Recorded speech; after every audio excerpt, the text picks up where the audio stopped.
Macca's Guides.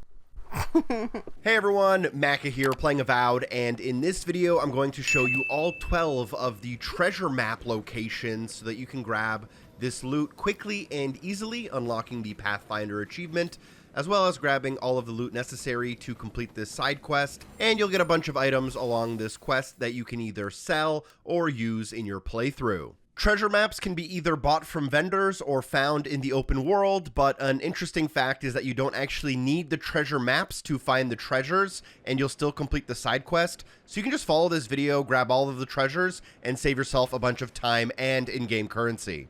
Now there are 4 areas in the game, and each area has 3 treasures, so let's go ahead and start with Dawnshore. The first treasure we can find is called the Intimidating Feline Codpiece. I believe you buy this from the vendor when you first come to Dawnshore. And if you go kind of to the very far right of the map along the cliff's edge and follow it to the top of the map, you'll see a boned structure hanging out of the cliff. And here you can just follow the cliff's edge and go through a door to find the golden chest. And inside you will find the unique piece of medium armor inside. For the next treasure, you can, if you want, buy the map from Sansa's Emporium in the northern part of the city, but you can skip that step if you want to just find the treasure and complete the quest. For this location, we're going to end up just to the west, outside of the city walls, and the nearest fast travel location is God's Gate Beacon. From that beacon location, you'll notice the large tower in front of you with some of the steps, and based on the treasure map, you may notice that we have to go a little bit to the left. So follow the cliff and you'll end up at a dead end here. Now if you use Marius's ability, you may notice that there is loot through the wall. And there's a very well hidden switch just to the right that opens up the door, allowing you to find the treasure chest inside. You can open it up in order to find the gloves of the Strangler. The next treasure map shows the location of Captain Henqua's spoils. I believe I found this map on a lootable body on the lighthouse area. And it should take you to roughly the middle of the map, where the old wall crosses over the small river that runs through the middle. And the location of the map will show you an X right here on the shoreline, but what you actually need to do is jump into the water. Once you jump into the water, go into the water by diving, and you should notice a small cave when you face back towards the shoreline. Swim in this underwater cave to find a small cave. Here you'll find a chest, but the actual loot for the treasure map is the shield that's just to the left of the treasure chest. So make sure you pick up both of those for it to count. Next, we have the Practical Pockets treasure map, which can be bought off of a vendor. Again, save yourself the money and don't buy it. Just go ahead and grab the loot and it'll complete as if you did. So for this one, we are in the second area of the map called Emerald Stair. And you want to position yourself near the Ranger's headquarters, making sure that the tower appears as it does on my screen. Just stand exactly where I was standing on that map. And from here, you should be able to run kind of to the left, and this should lead you to a small little crevasse with a chest at the bottom. Open it up in order to find a chest armor piece inside. We then have the Painter's Regret, and I found this treasure map by looting a house. I believe it was pretty far away, but to get this one, go and find the River Fork Beacon fast travel point, kind of to the bottom left of the main village or main town of this map. Here you'll find a large lake with a waterfall, and you want to go to the right of the waterfall. You'll find a small cave system that kind of runs behind it, and there's actually an area called the Waterfall Cave you can enter if you'd like to complete a dungeon. But instead, we're going to run past that and go behind the waterfall using a grenade or an explosive to break open the wall. And then this will lead us to a cliff, and we can climb that cliff to find a small painter's area. In that painter's area, you'll find a gold chest, and inside of that, you'll find the painter's brush. Finally, for Emerald Stair, I believe this one is pronounced Earthy Aegis, but don't quote me on that. I believe you can buy this map from a vendor, and the treasure location is not far from the Plateau Junction fast travel beacon. From that beacon, you can kind of head up the hill, keeping a small ledge to your left-hand side. As you approach the Wildwoods, here you'll find a small kind of watchtower that is a little bit destroyed. If you go and navigate kind of behind the watchtower using the tree limb that's holding it up, you'll be able to find a secret button here.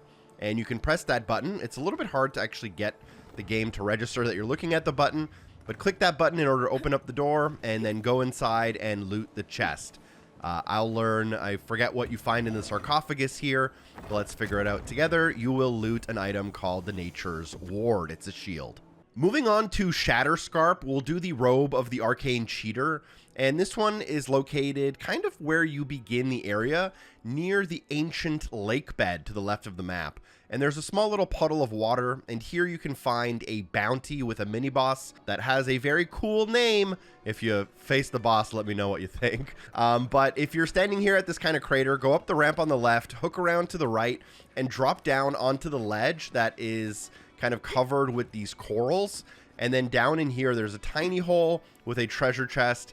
Inside that treasure chest, you can find the loot, and in this case, it is the Robes of the Surpassing Brilliance.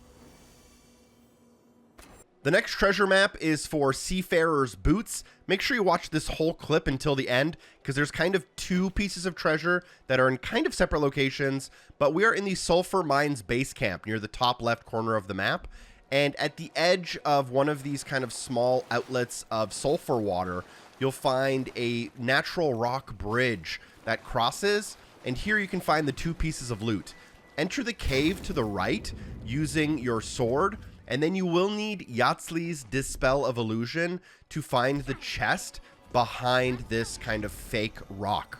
Open that up, you'll find a bunch of useful items, but actually if you want to complete the treasure map, you should look on the opposite side of this rock formation to find a lootable body which has the Wavebinder boots.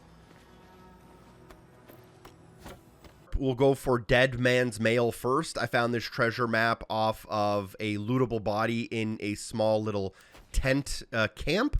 Again, you don't need the maps, just go ahead and grab the treasures and the quests will autocomplete either way. For this one, let's start at Tego's Tower fast travel point.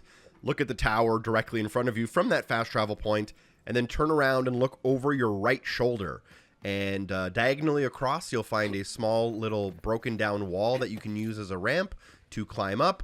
This will lead to a chest that does require a few lockpicks, but once you open it up and look inside, you will find the Necropants. Don't sell these, you need them for an achievement later. We move on to the third and final area of the game, and again we have three treasure maps. This one is called Ancient Arrowhead, which you can find as loot. The other two are purchasable from vendors. This one's the easiest and quickest to find because it's kind of on the way of the main path here. We are at the Salt Flat Farms, and we are headed basically to the east of the Warden's Tower, and we are going down the path, and we're going to stick to the left of the path on the cliff's edge. Here we'll need a couple of lockpicks to open up a chest, but inside we will be able to find Scout's Reach. The My Loyal Shield treasure map can be purchased, but save yourself the money. Just go ahead and grab the treasure without the map. And here we can find it kind of to the south of the Outcast Tower Camp. On the left side of the map, along the cliff's edge, just to our left is the Lava River. And here there's a path that kind of loops around the back that you can climb the mountain. And at the top of the mountain, there's a small building with a kind of shrine in the middle of it. And this shrine actually has a secret button. This map's probably the hardest map in the game to actually understand if you're trying to figure it out. So press this button on the back of the shrine, and this will open up a secret door. This door then allows you to drop into a room, and in that room there's a treasure chest which you can loot to find what you need. But the treasure map doesn't really let you know that there's a button and to do all this extra work. So just go ahead and open it up. I believe there is a shield inside. This is our 12th and final treasure on a treasure map location. This is for the one that's called the Blade That Hungers, and we can find it on the fourth area of the map, and it's near the top left corner in the Ash Forest to the very north. If you come here, all of the paths kind of connect to each other, but this is a decent landmark as there is a skull and some kind of rib bones that form a cave opening. Head down that path, and at the end you'll find a small little doorway through the rocks, and then you can just keep following that path. It'll lead you to the very end of the Ash Forest area, and at that dead end, you can find the chest, and inside of that chest, you can find the Umbral Needle. With all 12 of the treasures found, you'll have all 12 of the side quests complete. The achievement will unlock. Thank you for watching. You'll drop a like on this video. Special thanks to everyone on Patreon for supporting the show. Peace.